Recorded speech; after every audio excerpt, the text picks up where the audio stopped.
I want you to imagine two people trying to quit processed food, but there is one key difference between them, and that is person one doesn't do the habit that I'm going to talk about, and person two does do the habit. So person one lives an ordinary life. He plays video games, and when he plays video games, he gets random urges to give in to junk food. He's playing video games, a few hours go by, he has the feeling in the back of his head. He gets like that little thought that says, hey, you know what would be good right now?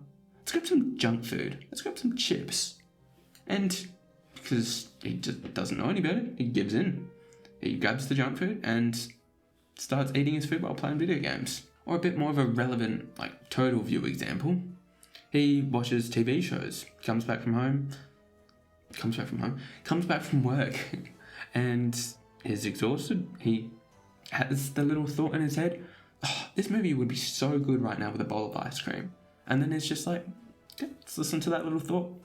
He goes and listens to that thought, grabs a bowl of ice cream. He inherently, again, knows it's bad for him, but his brain generated that little thought that says, yeah, I'm gonna fucking eat the junk food. Yep, let's do it. And then person two, he, same thing, plays video games and watches TV shows. He gets the little thought in his head, the idea, like, it's generated from nothing. I should go grab some junk food right now, that would be nice. But he has the emotional and, like, mental strength to realize, no, I don't need it. I don't want to. He has the mental bandwidth, the capability to say no and to just resist, while person one can't. Person two can. And what do you think happens as a result? These small, tiny, like, it's a tiny decision. It's like, okay, am I going to get up, get some food, and then eat it? Tiny decision. That has massive effects over a longer period of time. Imagine every day this happens. Imagine every day he controls himself. Becomes a habit for him to control himself. This guy gives in. Just, like, literally over time. One person will have such a more desirable life because he has, like, that little strength to just resist those urges and when those thoughts come up. Okay, the underlying reason behind a lot of your ability not to, like, resist those thoughts in your head, I'm going to take a leap and say is because you're overstimulated. The amount of people that delve into work and they come home and then they just hide in front of screens for 3-5 hours. Like, how much thinking, how much time alone do you actually have? How much time does your brain, your caveman brain, have to actually focus and think? Like, you think our brains are wired to have all of this stimulation 24/7? Like, imagine the caveman in the cave going out to hunt, forage, food. His brain is going to sit at the campfire and talk shit with the boys. He's going to be in a high testosterone state hunting animals, and he's going to be foraging for food. That's his lifestyle, and that's how our brains have evolved. Our brains have not evolved to be constantly consuming shit 24/7. Our brains have evolved to just have a vast period of time that's just chilling. And by being constantly stimulated, this fucks your ability to make decisions, to give up on those, to control those urges, and it fucks a lot of your life up, actually.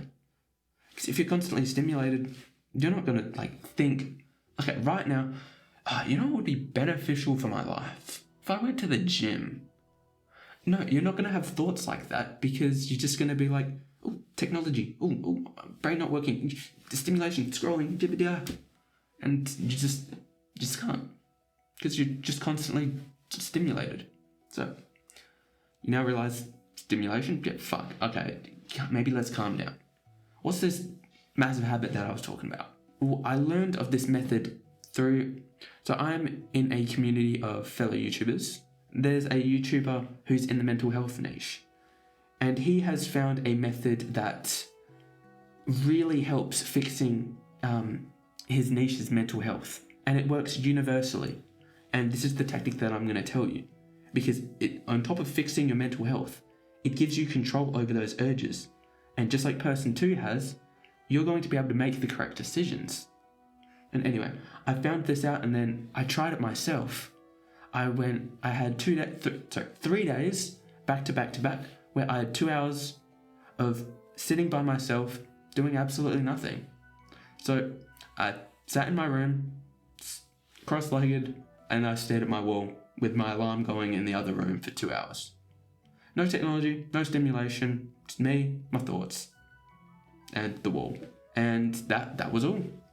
I did 3 days of that for about 1 to 2 hours. Started with 1 hour, and then the next 2 days were 2 hours. And my brain, after each of those sessions, I felt so much better, so much more like capable of controlling my thoughts.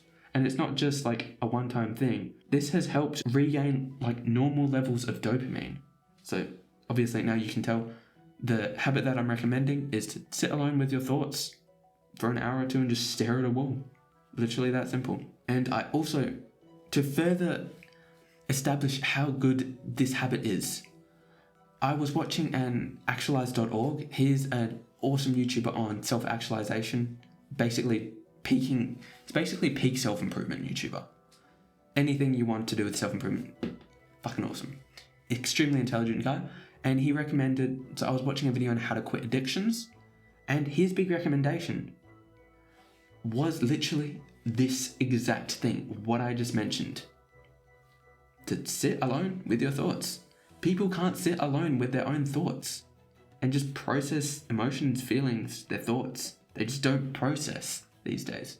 And he said that is one of the major reasons why people can't break addictions. So on top of my personal experience, this guy that's far more intelligent has told me to do this.